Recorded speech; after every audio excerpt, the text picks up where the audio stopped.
Et bonjour à tous, c'est Drax. On se retrouve aujourd'hui pour ma critique de l'épisode 5 de la série Marvel WandaVision.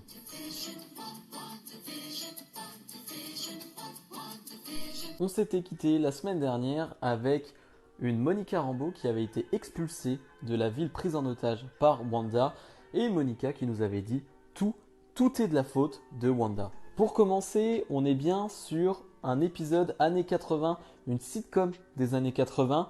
On peut le voir aux vêtements et à l'ambiance générale qu'il y a sur cet épisode. Alors, il y a énormément de choses à dire sur cet épisode.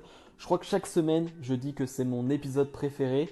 Mais en même temps, c'est vrai que plus la série avance, plus la série est bonne, j'ai envie de vous dire. Plus il se passe de choses, plus il y a de mystères résolus ou pas. Parce que à chaque fois qu'il y a un mystère qui est résolu, eh ben, il y a un autre mystère qui se crée. Donc c'est vrai que c'est un peu compliqué à suivre par moment. Mais cet épisode a été hyper intriguant. On va revenir donc sur le coup, sur le fait que Vision comprend vraiment ce qui se passe. Vision dans cet épisode comprend exactement ce qui se passe. Avant, Vision se posait des questions et Wanda rembobinait la chose, passait l'extrait, faisait en sorte que Vision ne se pose pas de questions.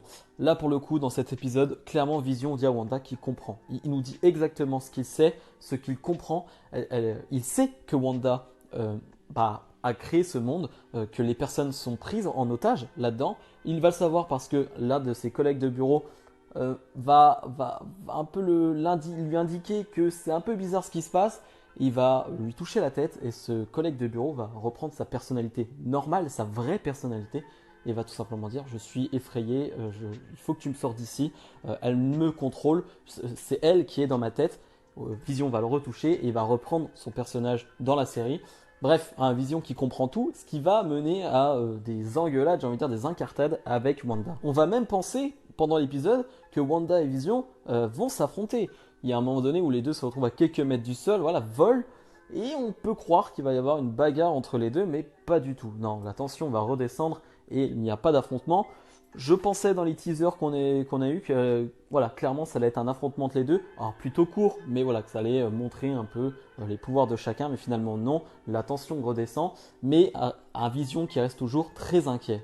Et parlons d'Agnès, Agnès qui, comme Vision, comprend ce qui se passe, sait ce qui se passe.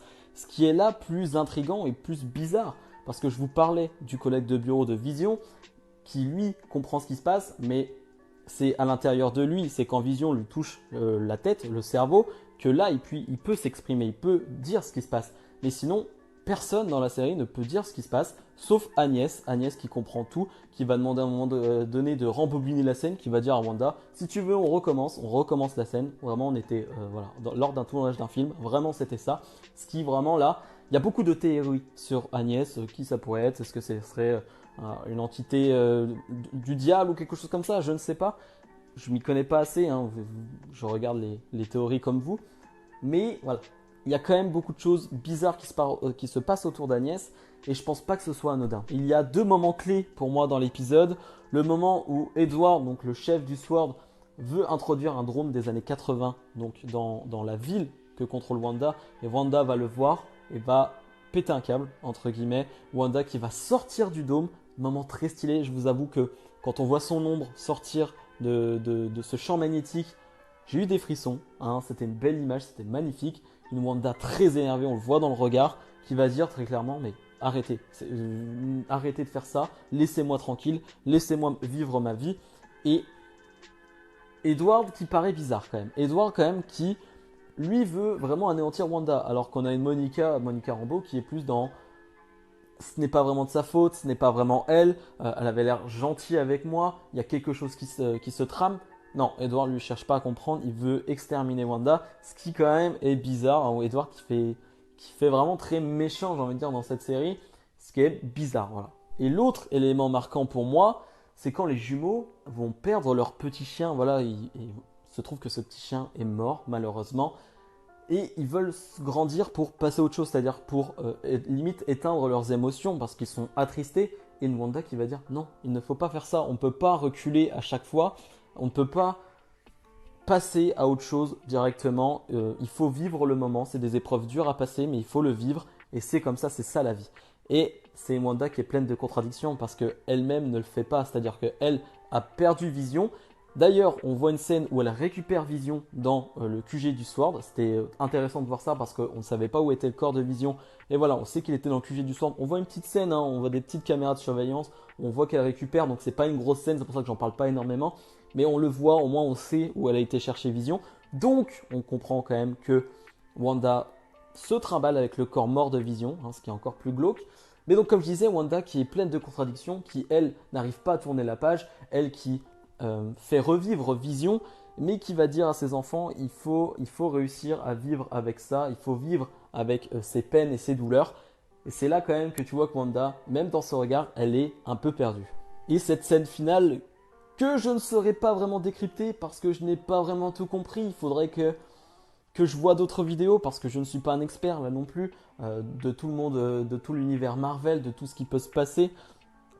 On a quelqu'un qui va sonner à la porte et une Wanda qui va pas trop comprendre. Pour une fois, tu as l'impression que ce n'est pas elle qui contrôle parce qu'elle était en pleine conversation avec Vision et Vision va lui dire voilà, encore une fois, c'est toi qui contrôle et tu veux couper court à cette discussion. Et Wanda qui va dire non, bizarrement, ce n'est pas moi.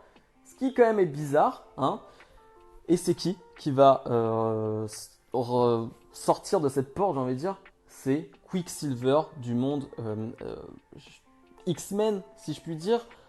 Voilà, et là je suis perdu, hein. Je vous avoue que sur le coup, Quicksilver, j'avais compris, j'avais vu, parce que j'ai déjà vu sa tête quelque part. Je n'ai pas vu tous les derniers X-Men. Mais je sais pas, du coup je ne comprends pas. Et Wanda qui va nous dire Pietro. Donc on nous le dit, c'est Pietro, donc le frère mort de Wanda. Et là c'est l'incompréhension. Je ne sais pas où ça veut aller, qu'est-ce que ça veut dire. Je sais que Quicksilver aussi a des pouvoirs de rapidité, lui aussi, de vitesse. Je ne sais pas. Là, pour le coup, je ne pourrais pas vous dire. Ça à vous de me dire en commentaire parce que je n'ai pas compris ce moment pour le moment. Et ça se termine là-dessus en plus. Donc, c'est vrai que là, franchement, on termine cet épisode dans l'incompréhension. On a eu une pub Lagos sur de l'essuie-tout. Voilà. Lagos, qui est la ville où Wanda a tué des innocents sans le faire exprès. Encore une fois, on comprend que les pubs, clairement, ça représente la vie de Wanda, ça nous montre des moments marquants de la vie de Wanda. Là, Lagos, c'est quand même un moment très important de la vie de Wanda. C'est là où il y a eu un tournant, c'est là où malheureusement elle a tué des innocents, et c'est là où il va y avoir, grâce à ça ou à cause de ça, les accords de Sokovia. Donc bref, j'ai vraiment aimé cet épisode, j'ai vraiment hâte d'être à la semaine prochaine. Comme d'habitude, vous me le direz.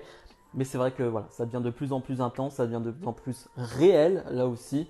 Et voilà, ça donne juste très très envie d'être à la semaine prochaine. Donc je vous dis à la semaine prochaine. Salut, salut.